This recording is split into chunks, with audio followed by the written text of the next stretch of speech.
Hi hello ನಮಸ್ಕಾರ ಎಲ್ಲರಿಗೂ welcome back to Divya's vlogs. Beetroot ಪಲ್ಯನ ಈ ಥರ ಮಾಡಿ ನೋಡಿ. ಇಲ್ಲಿ ಮೊದಲಿಗೆ ನಾನು ಸ್ಟವ್ ಆನ್ ಮಾಡಿಕೊಂಡು ಒಂದು ಕಡಾಯಿ ಇಟ್ಕೊಂಡಿದ್ದೀನಿ. ಅದಕ್ಕೆ ಸ್ವಲ್ಪ ಪ್ರಮಾಣದ ಎಣ್ಣೆ ಹಾಕಿ ಸ್ವಲ್ಪ ಉದ್ದಿನಬೇಳೆ ಮತ್ತು ಕಡಲೆಬೇಳೆ, ಸಾಸಿವೆ ಮತ್ತು ಜೀರಿಗೆ ಎಲ್ಲವನ್ನು ಹಾಕಿದ್ಮೇಲೆ ನೆಕ್ಸ್ಟ್ ಇದಕ್ಕೆ ಒಂದೆರಡು ಸಣ್ಣದಾಗಿ ಹಚ್ಚಿಟ್ಕೊಂಡಿರೋ ಈರುಳ್ಳಿ ಕೂಡ ಹಾಕಿಬಿಟ್ಟು 5 ನಿಮಿಷದವರೆಗೂ ಫ್ರೈ ಮಾಡ್ಕೊಂಡಾದ್ಮೇಲೆ ಇಲ್ಲಿ ನಾನು 2 ಬೀಟ್ರೂಟ್ನ ತೊಗೊಂಡಿದ್ದೀನಿ. ಅದರ ಮೇಲಿರೋ ಸಿಪ್ಪೆ ಎಲ್ಲ ತೆಗೆದುಬಿಟ್ಟು ಚೆನ್ನಾಗಿ ಈ ಥರ ತುರ್ಕೊಂಡು ಇಟ್ಕೊಂಡಿದ್ದೀನಿ. ಅದನ್ನು ಕೂಡ ಎಲ್ಲ ಹಾಕಿ ಎಲ್ಲ ಮಿಕ್ಸ್ ಆಗೋವರೆಗೂ ನೀಟಾಗಿ ಫ್ರೈ ಮಾಡ್ಕೋಬೇಕು. ಸ್ವಲ್ಪ ಒಂದು 5 ನಿಮಿಷದವರೆಗೂ ಫ್ರೈ ಮಾಡ್ಕೊಂಡಿದ ನಂತರ ಇದಕ್ಕೆ ರುಚಿಗೆ ತಕ್ಕಷ್ಟು ಉಪ್ಪು ಮತ್ತು ಚಿಟಿಕೆಯಷ್ಟು ಅರಿಶಿನ ಪುಡಿ ಮತ್ತು ಅಚ್ಚ ಖಾರದ ಪುಡಿ ಕೂಡ ಹಾಕಿ ಎಲ್ಲವನ್ನು ಮಿಕ್ಸ್ ಮಾಡ್ಕೋತಾ ಫ್ರೈ ಮಾಡ್ತಾ ಇರಬೇಕು.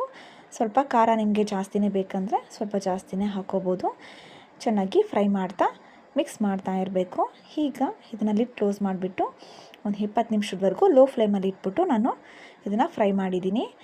ಇದನ್ನೇನು ನೀರು ಹಾಕಬೇಕಾದ ಅವಸರ ಏನೂ ಇಲ್ಲ. ಚೆನ್ನಾಗಿ ಇದರಲ್ಲೇ ನೀರಿನ ಅಂಶ ಇರೋದ್ರಿಂದ ಚೆನ್ನಾಗಿ ಫ್ರೈ ಆಗುತ್ತೆ. ಸ್ವಲ್ಪ ಲೋ ಫ್ಲೇಮಲ್ಲಿ ಇಟ್ಕೊಂಡು ನಾವು ಇದನ್ನು ಫ್ರೈ ಮಾಡಿಕೊಂಡ್ರೆ ತುಂಬಾ ರುಚಿಯಾಗಿರುವ ಬೀಟ್ರೂಟ್ ಪಲ್ಯ ರೆಡಿ ಆಗಿಬಿಟ್ಟಿರುತ್ತೆ.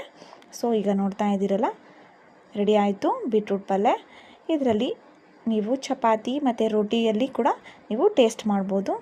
ನೋಡಿದ್ರಲ್ಲ ಫ್ರೆಂಡ್ಸ್, ಇವತ್ತಿನ ಈ ರೆಸಿಪಿನ ನೀವು ಕೂಡ ಒಂದ್ಸರಿ ಟ್ರೈ ಮಾಡಿ ನೋಡಿ. ಇಷ್ಟ ಆದರೆ ಪ್ಲೀಸ್ ಒಂದು ಸಬ್ಸ್ಕ್ರೈಬ್ ಮಾಡಿ, ಲೈಕ್ ಮಾಡಿ, ಶೇರ್ ಮಾಡಿ, ಕಮೆಂಟ್ ಮಾಡಿ. Thank you for watching.